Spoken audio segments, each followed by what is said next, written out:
Okay, one more example of this complete the square manipulation. And the other thing that this example shows, and we'll see it also in the next video, is that if you have an integral, so it's this is an integral with the limits, my recommendation is that you do the anti-differentiation kind of half separately. Now, with integration by parts, that's my recommendation, and we'll see it in the next video. But this one, what we're going to do is halfway through, we're just going to forget about the limits for a little while. There is a thing where you can transform the limits, but in my opinion, it's kind of a waste of time. All right, so we look at this thing and we say, okay, we look in the tables, and the thing that we see in the tables that looks something like this is the antiderivative of 1 over a squared plus x squared dx, and this is 1 over a. It's related to inverse tan anyway. But we say, look, there's the 6x there, so it can't be done directly. So the next thing we say, is there manipulation? Now, I'm telling you, here's this special manipulation that if you have a 1 over x squared, it's related to an inverse tan. What you do is you write this as a sum of two squares, a squared plus x plus b squared. It's not a plus b squared plus x squared, because a and b are just numbers that you're looking for. That would just be a squared plus x squared. That's not what we have. It's the x that's the language that you'll hear in level 7 when you do the Laplace transforms. It's shifted. Okay, so we need to do this manipulation. We need to write x squared plus 6x plus 16. What we want to do is we want to write this like this. We want to write it as a squared plus x plus b squared. This is what we want to do. Let's put that exclamation mark. It kind of says, I want to do this. It's say, I want to, well, and you're going to force them to equal. Carefully multiply out the right hand side. You get a squared plus x by x is x squared. You get x by b and also b by x, and the order of multiplication doesn't matter. So that's 2bx. And then you get b by b is b squared. And so what you end up with, if I write in the same order, the x squared first, okay, then the multiple of x, which is 2bx, and finally the constant, which here is a squared plus b squared. We're looking for the a and the b here. That allows us to do this. We compare these two. They both have an x squared, so that's good. If this is an x squared and this is a minus x squared, or vice versa, we've chosen the wrong one here. If it's a plus x squared, you do the plus. If it's a minus x squared, you do the minus. Okay. In Math 6040, you can have these mixed up with the square root more generally, and you need other techniques, but we won't see that. Okay, what about the multiples of x? Well, the multiple of x on the left here is 6, and the multiple of x on the right is 2b. Okay, we want to force them to equal. We may as well do that now. Can we force 2b to equal 6? That's no bother. See, it's just going to be b is equal to 3 by dividing both sides by 2. And we also want the constant here, which is the a squared plus b squared. We want this to equal 16.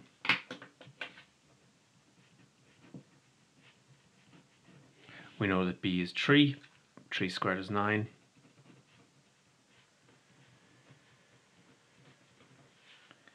And we want to get a on its own, so we get rid of that plus 9. The inverse of plus 9 is minus 9. So we do minus 9, apply that to both sides. 16 minus 9 gives you 7. Oh, the numbers are nasty. Take square root of both sides. And as we've mentioned numerous times, this has two solutions. You just pick one of them. I don't recommend going to decimals here, although it's an integral. Now, I would prefer to write the answer in terms of inverse tan and leave the calculator out of it, but we won't be doing that for you because you're engineers. So what the hell have we done here? Well, we can still keep the limit, so I'm going to call this integral I. It's good for my notation. I can write I is equal to the integral from minus 2 to 1 over, and now I've rewritten x squared plus 6x plus 16 as a squared, which is square root of 7 squared, plus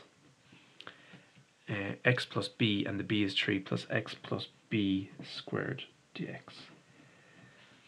In the context of Math 6040, you're just going, oh, excuse me, b is 3. Okay. Pause the video if you need to.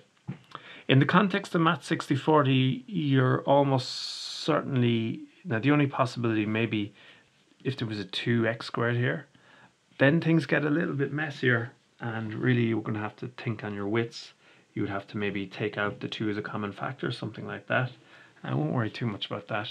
You can go straight away and use the inverse tan. Like this thing here is 1 over a inverse tan x over a. And I think in general, without being too careful, whenever you've got an x plus or minus something, you can use the tables directly. So all these x's are x plus or minus something.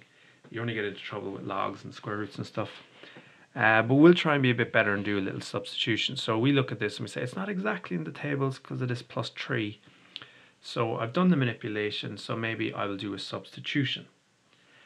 And then we discussed in the previous video how this would be your substitution. If you're going to be really good at substitution, you see function multiples derivative, let's go for it. Now when you're changing from x to w, these are x limits. There are w limits, but we just forget about them for a while. So write no limits for now.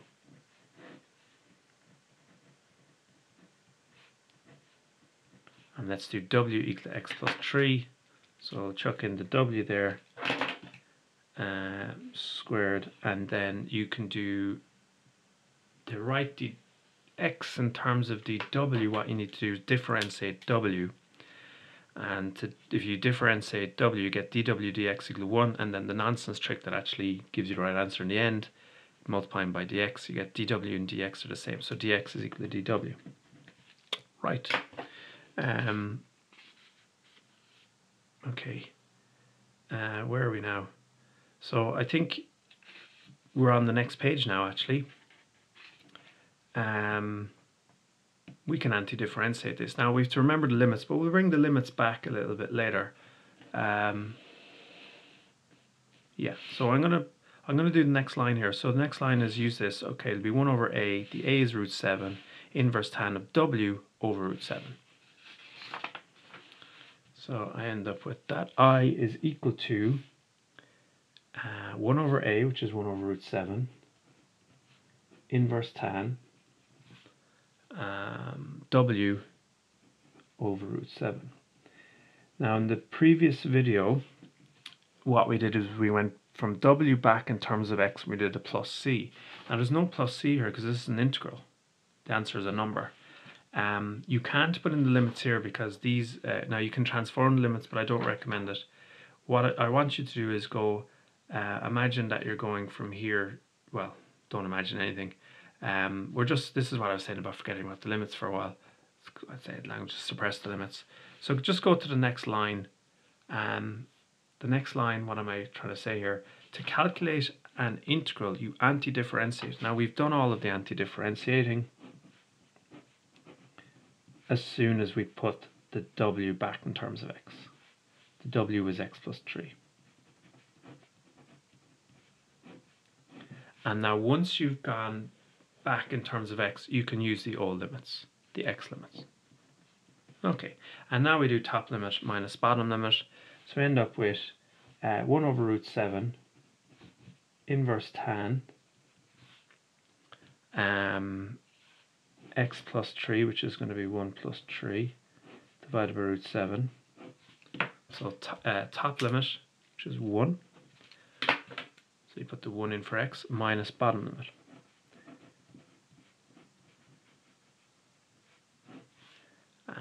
So you get minus 2 plus 3 over root 7.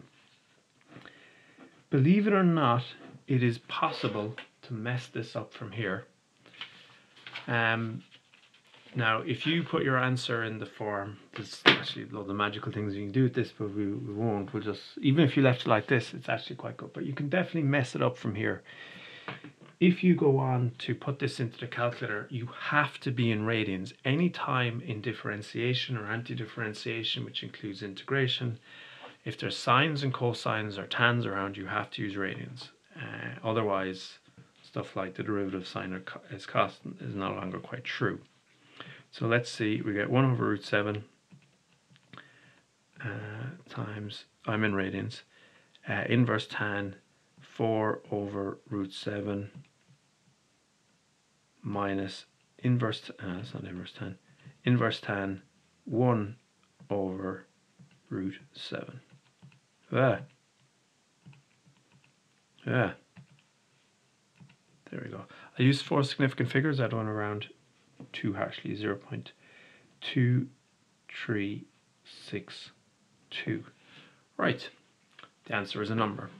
We'll just say a little here. So this is the this is y equal to 1 over x squared plus 6x plus 16.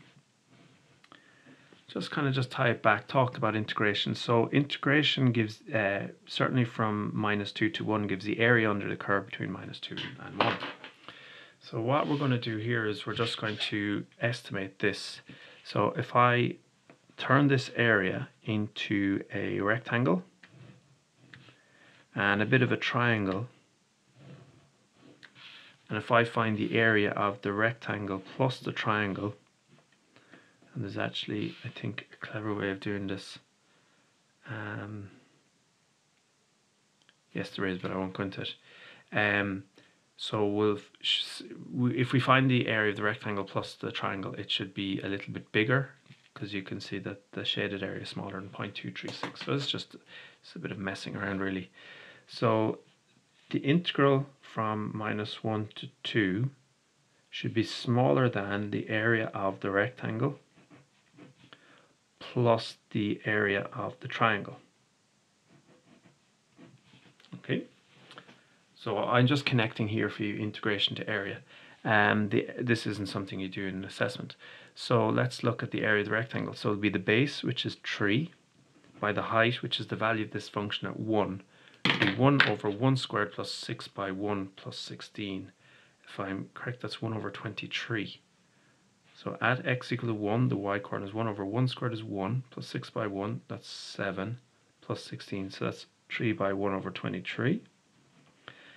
And then the triangle, half the base is 3, and the height of the rectangle is, well, it's the value of this at -2, making life a bit more messy. So what I'm going to say is that the height of this is this big y value, so maybe we'll call that y2, take away this little y1. So the big thing is the value of the function at -2, so that'll be 1 over. So if you put -2 into this, I think you get 16 minus 12. Does that sound good? Putting in -2 into that, yeah, that's 4, plus -2 squared, so that's 1/8, minus, and of course the height of this is the same as the height of this, 1 over 23. So I'd be interested to see what this comes out as. How close will it be? So 3 by 1 over 23 plus 1 over 2 by 3 by 1/8 minus 1 over 23. And I get, using the calculator, to say let's just do 2 significant, or 253. Not bad. This is like 0.24, this is like 0.25. Talking the order of 1%. Okay, that's that.